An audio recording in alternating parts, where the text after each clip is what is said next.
नमस्कार, आप सबका स्वागत है हमारे इस चैनल जिज्ञासा पर। आज हम एक और बुक लेकर आए हैं श्रील प्रभुपाद के द्वारा लिखी हुई। उसका नाम है Krishna the reservoir of pleasure, Rasraj Shri Krishna. ये पुस्तक हिज डिवाइन ग्रेस एसी भक्ति वेदांत स्वामी प्रभुपाद ने लिखा है, जो कि ISKCON international society for Krishna consciousness उसके संस्थापक आचार्य हैं। उन्होंने किताब लिखी है और ये किताब बहुत ही बढ़िया किताब है। तो इस किताब के ऊपर ये वीडियो बनाने का उद्देश्य एकमात्र यही उद्देश्य है कि आपको श्रील प्रभुपाद के इस किताब के बारे में जानकारी दी जाए, जिससे कि आप इस किताब को पढ़ने के लिए उत्सुक हों और पढ़ें।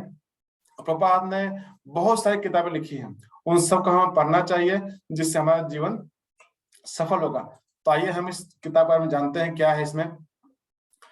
प्रभुपाद लिखते हैं इसमें कि कृष्णा जो शब्द है, जो वाइब्रेशन जो मेरे मुख से जो प्रोड्यूस हो रही है कृष्णा, ये एक साधारण शब्द नहीं है, ये एक ट्रांसेंडेंटल साउंड है जिसको हम किसी प्रकार से बोल पा रहे हैं। और कृष्णा का अर्थ होता है कि सर्वोच्च आनंद की स्थिति। Krishna means highest pleasure. Prabhupada ने इस किताब में बहुत सारे चीजों के बारे में बताया है, बहुत छोटे पुस्तक में बताया है। आप एक छोटी पुस्तक पढ़ के आपका जीवन धन्य हो सकता है। आप इसको ऑर्डर कर सकते हैं, अमेजन ऑर्डर कर सकते हैं, कृष्णा स्टोर ऑर्डर कर सकते हैं, और बहुत सारे इस्कॉन मंदिर है वहां से आप ले सकते हैं। और भक्त लोग आपको कहीं रास्ते मिल जाएंगे इस किताब को वितरण करते हैं, उनसे ले सकते हैं। प्रभुपाद कहते हैं कि we are making compromise in our process of seeking pleasure due to this body. हम इस शरीर के द्वारा आनंद लेने का प्रयास कर रहे हैं, लेकिन हम इस शरीर के द्वारा आनंद लेने के प्रोसेस में जो है हमें हमेशा कॉम्प्रोमाइज करनी पड़ती है, क्योंकि ये शरीर हमें अधिक सुख नहीं प्रदान कर सकता। असल में इस शरीर में सुख भोगने की कोई ज्यादा सुविधा हमारे पास में नहीं है। ये शरीर जो है केवल जो है अपना एक सेटिस्फेक्शन लेवल ढूंढता है, जो कि न ज्यादा होना चाहिए न कम होना चाहिए। जैसे हमें जो है एक एक खास तरह का टेम्परेचर में ही हमारा शरीर अच्छा रह सकता है। अगर हम अधिक टेम्परेचर लो कर दिया जाए, बहुत अधिक ठंड हो जाए, तो भी हमको आनंद नहीं आता। अधिक टेम्परेचर बढ़ जाए तो भी हमको आनंद नहीं आता। हमें कुछ खाना चाहते हैं, हमें पसंद आती है, ज्यादा खा लें तो प्रॉब्लम है, अगर हम बिल्कुल खाना ना खाएं तो प्रॉब्लम है। तो एक जो बॉडी है काफी इक्विलिब्रियम मेंटेन करके चलता है, और इसलिए हम इस शरीर से सुख भोगने का प्रयास करते हैं, और अंततः सारे दुख का जड़ यही बन जाती है। भगवद गीता में भगवान बताते हैं कि यही संस्पर्श जाप होगा दुख यो न ये वते आद्य अंत अवंत कौनते या नते सुरमते बुधा। इसका अर्थ है कि हम लोग जो है जो भी शरीर से सुख भोगने का प्रयास करते हैं, वही अंत में दुख का कारण बनता है। तो असल में हम ये शरीर नहीं है, हमें शरीर नहीं, क्योंकि ये शरीर जिन चीजों से बना हुआ है, अगर आप उसकी तुलना करेंगे तो इसमें क्या क्या है। अगर हम केमिस्ट्री की भाषा में बात करें तो इसमें कुछ ऑर्गेनिक मैटर्स है, कुछ इनऑर्गेनिक मैटर्स है। यानी कि और जैसे कुछ कैल्शियम है, आयरन है, मैंगनीज है, और ज्यादातर मात्रा में कार्बन और हाइड्रोजन और ऑक्सीजन है। कार्बन, हाइड्रोजन, ऑक्सीजन है, और सारी चीजें हैं। आपको मालूम चलेगा कि हम संसार में किसी वस्तु को मिला करके जो है कॉन्शियसनेस पैदा नहीं कर सकते, क्योंकि जो कॉन्शियसनेस है वो पूरी तरह से जो है ये मटेरियल वस्तु नहीं है। वो क्या है? जीवात्मा का एक सिम्टम है। मतलब जहां पे जीव रहते हैं वहां पे कॉन्शियसनेस एक सिम्टम दिखाई देती है। असल में जीव मतलब कॉन्शियसनेस नहीं होती है, कॉन्शियसनेस जीव का एक सिम्टम है। तो जहां भी जीव है वहां पे वो कॉन्शियसनेस दिखती है, और ये कॉन्शियसनेस हम किसी बॉडी से मैटर से हमें पैदा नहीं। जैसे ये सोल हमारे शरीर को छोड़ देती है, हमारा शरीर क्या होता है? मृत हो जाती है, मर जाते हैं। ये साधारण बातें हम सब लोग जानते हैं, इसके बारे में कोई ज्यादा व्याख्या करने की जरूरत नहीं है। लेकिन ये बातें बार बार बताई जाती हैं, क्योंकि हम हर बार भूल जाते हैं। हम जो भी डिसीजन लेते हैं, हम डिसीजन लेते हैं कि जैसे मैं शरीर हूँ और ये शरीर हमेशा रहने वाली है। हम कभी भी अपने जीवन का जो सुख दुख का जो पैमाना है, जो मापदंड है, उसको इस बात पे तय नहीं करते कि हम ये शरीर नहीं है बल्कि आत्मा है, और हमें आत्मा के स्तर पर आनंद खोजनी चाहिए। इसलिए भगवत गीता जो है हमें क्या सिखाती है कि हम किस प्रकार से उस चरम आनंद की स्थिति पे पहुंच सकते हैं। हम अपने रियल कॉन्शियसनेस में रह सकते हैं, बॉडी कॉन्शियस में नहीं, बल्कि रियल कॉन्शियसनेस में रह सकते हैं। ये भगवद गीता को पढ़ाती है। और हिज डिवाइन ग्रेस एसी भक्ति वेदांत स्वामी प्रभुपाद जी ने भगवद गीता का अनुवाद लिखे हैं, तात्पर्य लिखे हैं। उसमें हर एक संस्कृत श्लोक के अर्थ लिखे हैं। उन अर्थों को पढ़ के आप पूरी तरह से समझ सकते हैं। मैं एक संस्कृत का विद्वान नहीं हूँ, लेकिन प्रभुपाद की किताबों को पढ़ते पढ़ते संस्कृत में रुचि पैदा हुई और संस्कृत हम समझने लगे हैं। ये सभी व्यक्तियों का अपना निजी अनुभव है।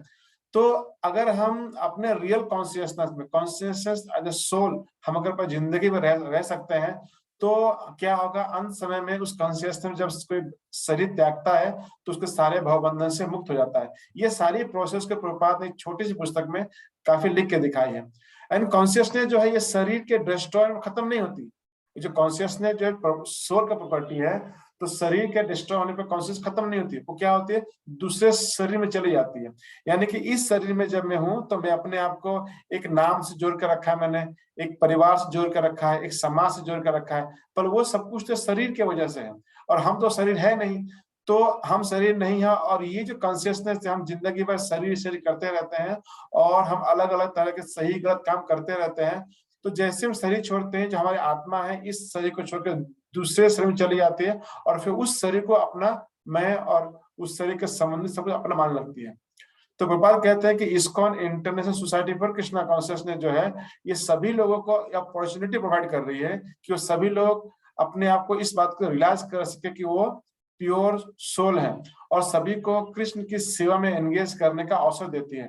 तो आपको इस्कॉन संस्था में जाकर के इस अवसर का लाभ जरूर उठाना चाहिए, उनसे सीखना चाहिए किस प्रकार से हम ये सोल नहीं है, हम शरीर नहीं, हम सोल है, प्योर आत्मा है, प्योर सोल है। उस बात को किस तरह हम समझें, हम इस बात के बारे में जानकारी देने के लिए कहीं भी इस्कॉन में जाकर के हम वहां सीख सकते हैं। तो हमें चाहिए कि इस जो लाभ जो हमें मौका मिला है इसका हम लाभ उठा लें, और प्रभुपाद ने हमें ये अच्छा मौका दिया है और इस बारे में प्रभुपाद ने इस पुस्तक में बहुत अच्छी ढंग से लिखा है। प्रभुपाद इस पुस्तक में हमारे बहुत सारे प्रश्नों का उत्तर इस पुस्तक में आपको मिलेगा। ये पुस्तक बहुत छोटी है पर इसमें बहुत सारे प्रश्नों का उत्तर है, इसलिए आपसे अनुरोध है कि पुस्तक आप जल्द से जल्द खरीद लीजिए, इसको अपने घर लाइए, अपने पढ़िए और दूसरों को सिखाइए। कुछ चीजों हम प्रकाश डालेंगे क्योंकि हमारा टॉपिक सारांश में ही है। तो what is the importance of battle field of Kurukshetra in spiritual life.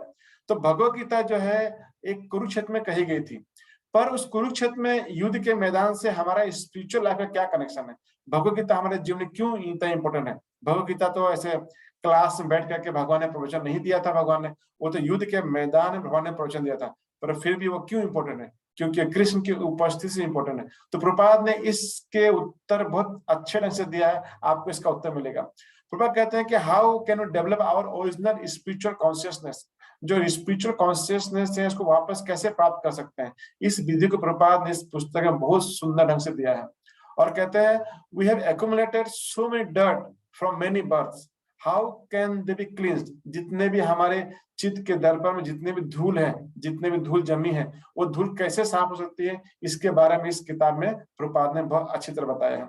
और जो रजोगुण, तमोगुण, सतोगुण है, ये 3 प्रकार के जो भौतिक गुण है, ये गुण हमारे दिनचर्या में हर दिन, हर समय, हर एक्टिविटी में हमें दिखते हैं और ये कैसे काम करते हैं, इसके बारे में अगर हमको जानना है तो हमें पढ़ सकते हैं। किस प्रकार से जब कोई व्यक्ति तमोगुण में स्थित होता है तो हमेशा आलस, निद्रा, प्रमाद में पड़ा रहता है।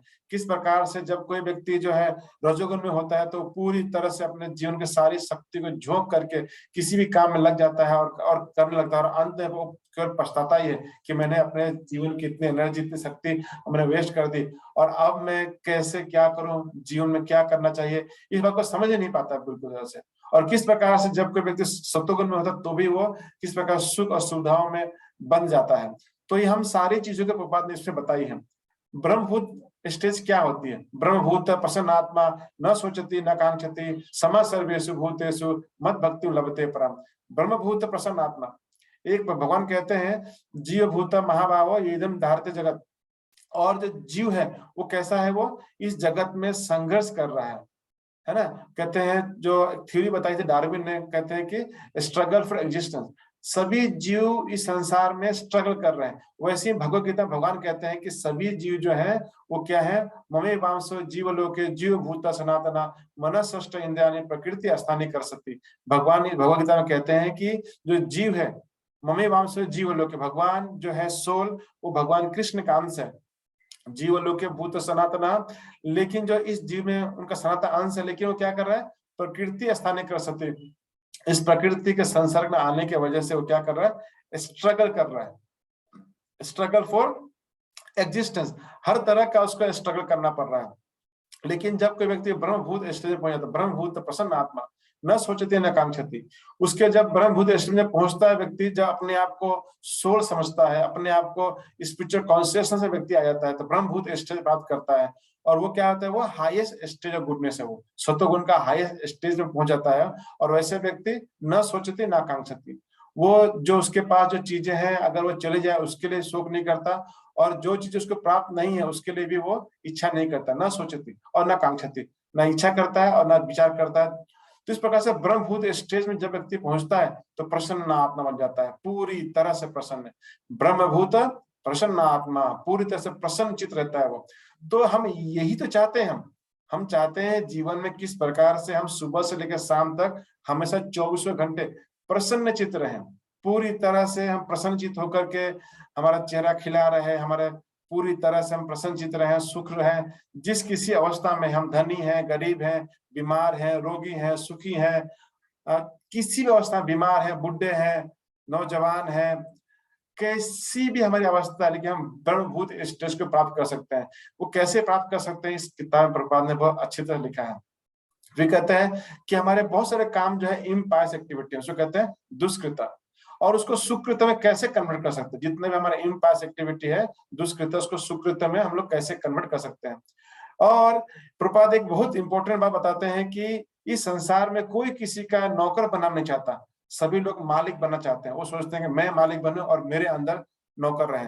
लेकिन स्पिरिचुअल लाइफ में सभी लोग सर्वेंट बनना चाहते हैं, कृष्ण के सर्वेंट बनना चाहते हैं। और कृष्ण का जो सर्वेंट होता है वो क्यों इंपॉर्टेंट हो जाता है। जैसे देखिए अर्जुन और कृष्ण थे, तो असल में कृष्ण के मित्र थे अर्जुन, और दोनों मित्रता का संबंध था। लेकिन भगवान कृष्ण, भगवान होते हुए भी उन्होंने जो है अर्जुन अपने सखा की सेवा करने के लिए एक सारथी तक बनने को तैयार थे। तो स्पिरिचुअल लाइफ में कौन सेवक है और किसकी सेवा हो रही है, इसमें भेद ही खत्म हो जाती है, कोई समझ ही नहीं पाता है। और जो हम शास्त्र में पढ़ते हैं कि जीव का स्वरूप क्या है, कृष्ण का नित्य दास है। कैसे कृष्ण का नित्य दास है, हम नित्य दास भगवान के कृष्ण के कैसे हैं, ये सब चीजें इस बुक में मिलेगी। और प्रभुपाद की और किताबें हैं, आपके पास में अगर और कोई डाउट है, कुछ क्वेश्चन है, सबके उत्तर प्रभुपाद की किताबों में मिलेगी। इसलिए आपसे अनुरोध है कि प्रभुपाद की किताबें पढ़िए और उनको खरीदिए, उनको पढ़िए और उनको समझने का प्रयास कीजिए। और कहते हैं कि we seek happiness by some extraneous artificial means, but how long does it last. कई लोग जो है सुखी होने के लिए कुछ लोग नशा कर लेते हैं, कुछ लोग जो है ड्रग्स लेते हैं, कुछ लोग अल्कोहल लेते हैं, कुछ लोग कुछ और काम करते हैं, किसी दूसरे वस्तु से, किसी दूसरे व्यक्ति के द्वारा किसी तरह से सुखी होने का प्रयास करते हैं। पर वो कितने दिन तक रहता है, ज्यादा देर तक नहीं रहती उनके पास में। कुछ सोचते हैं कि हमने ड्रग्स ले लिया तो हम खुद सुखी हो गए, हम लोग आनंद की जिंदगी बिता रहे हैं, लेकिन ड्रग्स का नशा खत्म होते हैं, सब खत्म। और आप जिंदगी जीना चाहते हैं, कोई व्यक्ति सोचता है मैं सो के आराम करूंगा, लेकिन सोने में इसको क्या सुख है, सोने में कोई सुख नहीं है। सोने में तो व्यक्ति सो गया पूरी तरह से, उसको किसी प्रकार चेतना ही नहीं है जिसको किसी प्रकार के, और समय बीत गया उसने। तो उसने जब तक कोई व्यक्ति कॉन्शियस है तभी वो जिंदगी का आनंद ले सकता है। आर्टिफिशियल मीन से कुछ भी हम आनंद लेने का प्रयास करेंगे उसमें हम पूर्ण रूप से सुखी नहीं हो पाएंगे, और बल्कि हम और बुरी तरह से शारीरिक अवस्था इतनी खराब हो जाती है कि हम काफी तकलीफ फंस जाते हैं।